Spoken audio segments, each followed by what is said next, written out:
स्वागत है गज के सी बायो क्लासेस में। और आज हम बीएससी फर्स्ट ईयर का केमिस्ट्री का पेपर फर्स्ट में पढ़ेंगे वेव नेचर ऑफ मैटर। तो वेव नेचर ऑफ मैटर क्या होता है इसके बारे में समझेंगे आज हम।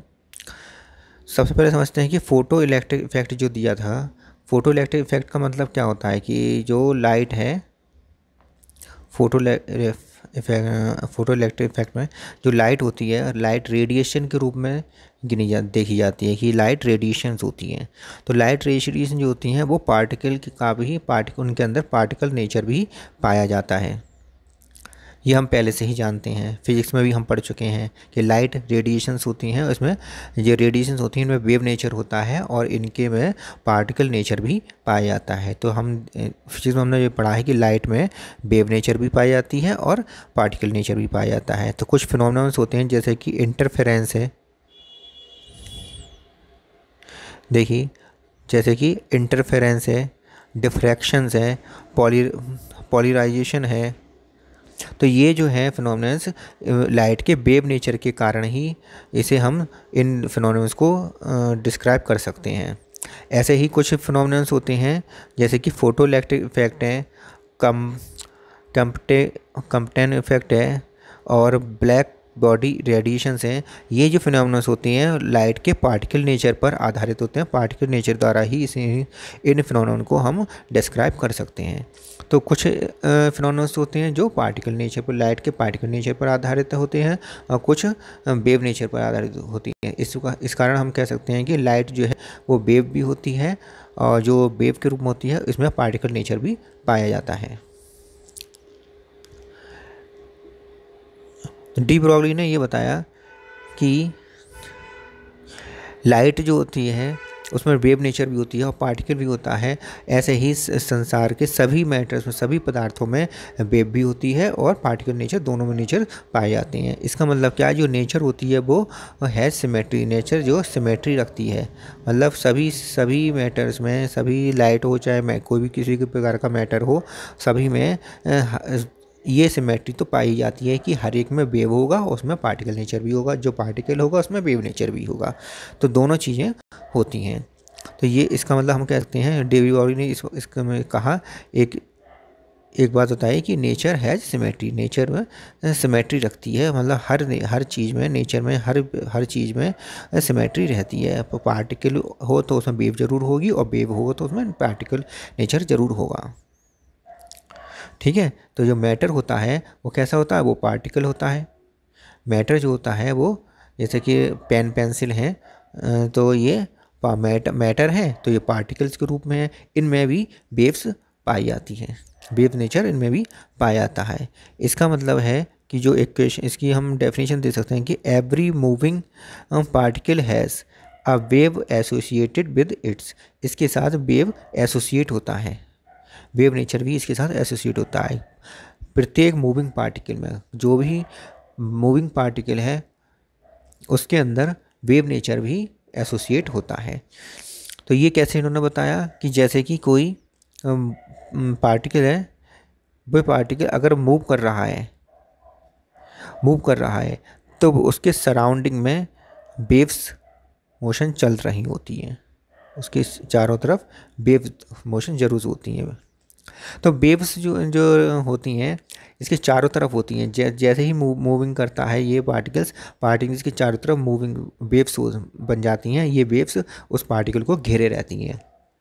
जितना ज़्यादा तेज़ी से चलता है, मूव करता है पार्टिकल, उतनी ज़्यादा वेव्स बनी होती हैं। जितना कम तेज़ी से चलता है उतनी कम वेव्स बनती हैं। अर्थात क्या है कि वेव्स जो हैं वो मूविंग पार्टिकल की वेलोसिटी पर निर्भर करती हैं और ये कोई निश्चित नहीं होती हैं, अनसर्टेन होती हैं, अनिश्चित होती हैं। जैसे कि कोई पार्टिकल है तो ये पार्टिकल के चारों तरफ वेव्स होंगी और ये वेव्स जो होंगी वो इस प्रकार से होंगी, जैसे कि मान लीजिए ये वेव्स इतनी है, ऐसी है, और आगे धीरे धीरे ये दूर, जैसे पार्टिकल से दूरी बढ़ेगी इस वेव्स कम होती चली जाएंगी। जब पार्टिकल्स के पास हो गई तो इसमें वेव्स बहुत अधिक होगी। तो पार्टिकल्स के पास होने पर वेव्स अधिक होती है, पार्टिकल्स से दूर होने, ज़्यादा दूरी पर, थोड़ी दूरी पर अगर हम जा के देखते हैं तो इसमें वेव्स वेवलेंथ इसकी कम होती है। तो यहाँ पर जो वेवलेंथ होगी वो सबसे अधिक होगी और यहाँ पर वेवलेंथ कम होती चली जाएगी, इस तरफ भी कम होती चली जाएगी पार्टिकल से दूर की ओर। तो इसका मतलब क्या है कि ये सर्टेन नहीं होती, निश्चित नहीं होती, वेवलेंथ निश्चित नहीं होती हैं, ठीक है।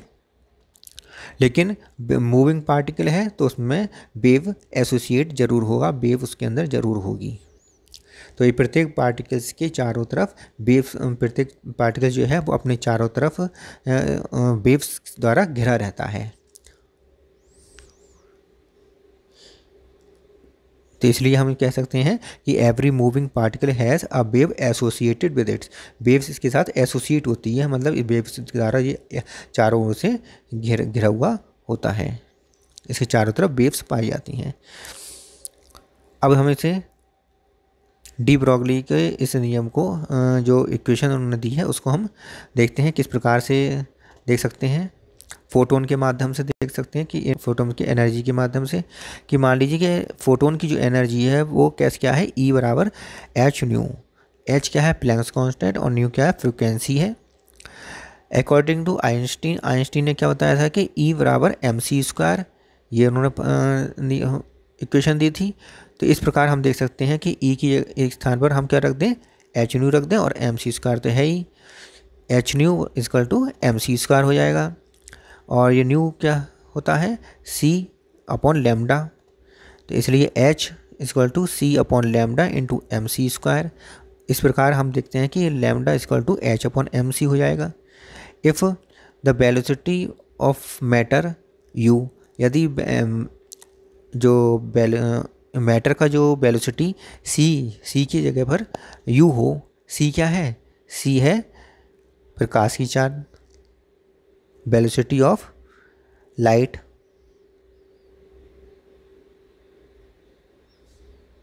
वेलोसिटी ऑफ लाइट, ठीक है। अगर यहाँ प्रकाश ना हो, कोई मैटर हो और मैटर की जो वेलोसिटी यू हो, तो हम क्या लिखेंगे, lambda equal to H upon M U. M U क्या है, संवेग है, मोमेंटम है, संवेग है, मोमेंटम है, इसलिए M lambda equal to H upon P हो जाएगा। लैम्डा क्या चीज़ है, वेवलेंथ, जो कि एक वेव नेचर को दर्शाती है। एच कांस्टेंट है और ये प्लैंक्स कांस्टेंट है, इसका मान होता है 6.626 इंटू 10⁻³ जे जूल सेकेंड। पी मोमेंटम है, और मोमेंटम जो होता है वो हमेशा पार्टिकल नेचर का होता है, जिसमें पार्टिकल नेचर होता है उसका मोमेंटम होता है, क्योंकि मोमेंटम का फार्मूला क्या,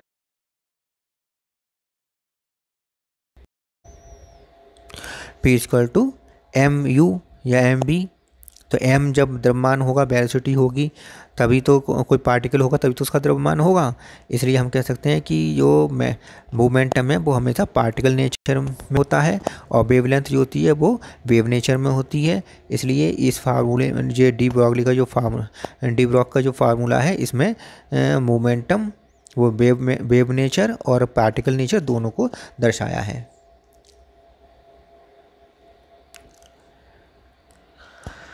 इलेक्ट्रॉन पर आवेश जो होता है वो ई मान ली। अब काइनेटिक एनर्जी के अकॉर्डिंग निकालते हैं इसका।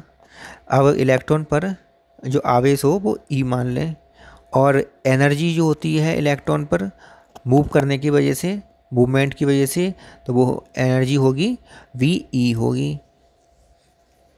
वी क्या है, वोल्ट, और वी ई होगी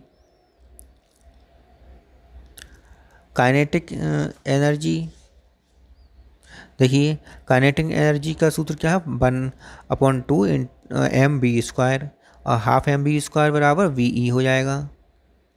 दोनों ही, क्योंकि मूवमेंट के कारण जो एनर्जी इलेक्ट्रॉन पर होगी और जो काइनेटिक एनर्जी होती है दोनों समान बराबर होती हैं, समान होती हैं, इसलिए एम बी स्क्वायर बराबर वी ई हो जाएगा।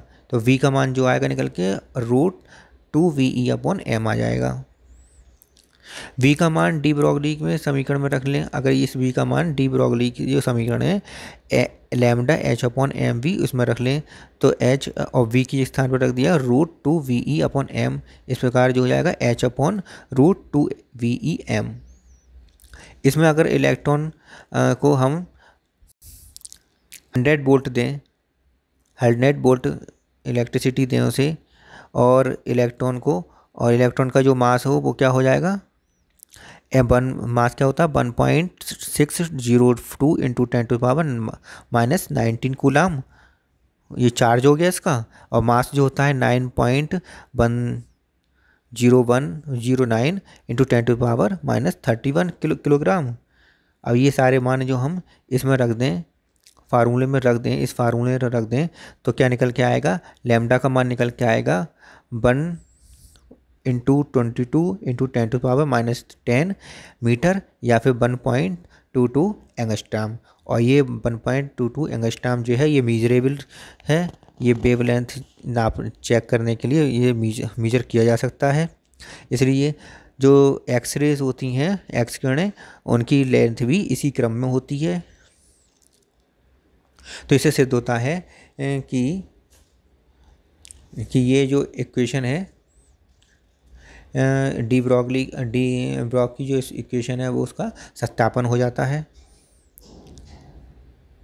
अब हम क्वेश्चन निकाल कर देखते हैं कि मान लीजिए एक कण के संवेग का परिकलन कीजिए जिसकी डी ब्रॉग लैम्डा का मान 2.5 इंटू 10⁻10 मीटर है। तो इसमें डी ब्रॉग जो इक्वेशन है, लैम्डा इक्वल टू h/p लगेगा, p इक्वल टू h/लैम्डा आ जाएगा।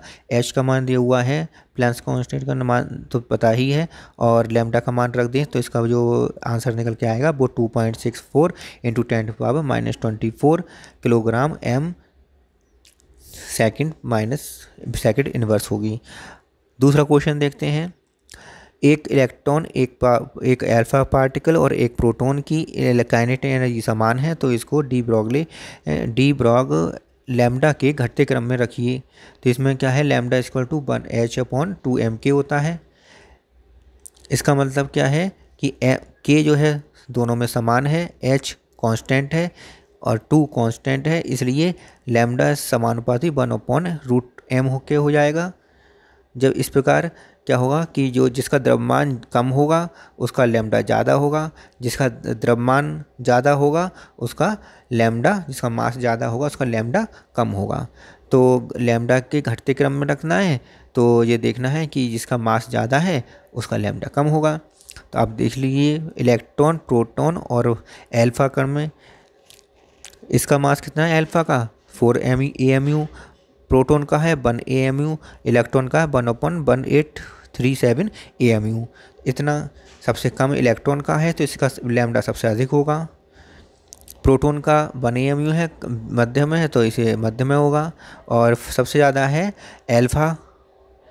एल्फा का सबसे अधिक है 4 AMU, तो इसकी जो लैम्डा होगा वो तरंग दैर्घ्य सबसे कम होगी। तो ये इनकी लैम्डा के घटते क्रम में रख दिया। तो इस प्रकार क्वेश्चन आएंगे, वो इस प्रकार क्वेश्चन आप कर लें, समझ में आ ही गए होंगे क्वेश्चन, इक्वेशन भी समझ में आ गई होगी, wave nature of the matter समझ में आ ही गया होगा। और फिल्मों में भी दिखाते हैं, एक गोली दिखाते हैं, बंदूक की गोली जब चलती है तो उसके चारों तरफ वेव्स दिखाते हैं, ये देखा होगा। वो उसमें दिखाते हैं, यही दिखाते हैं कि मैटर का वेव नेचर को भी प्रदर्शित किया जाता है कि प्रत्येक मूविंग पार्टिकल में वेव्स एसोसिएट होता है। ठीक है, तो आज की क्वेश्चन हम यहीं पे समाप्त करते हैं, नेक्स्ट वीडियो में मिलेंगे।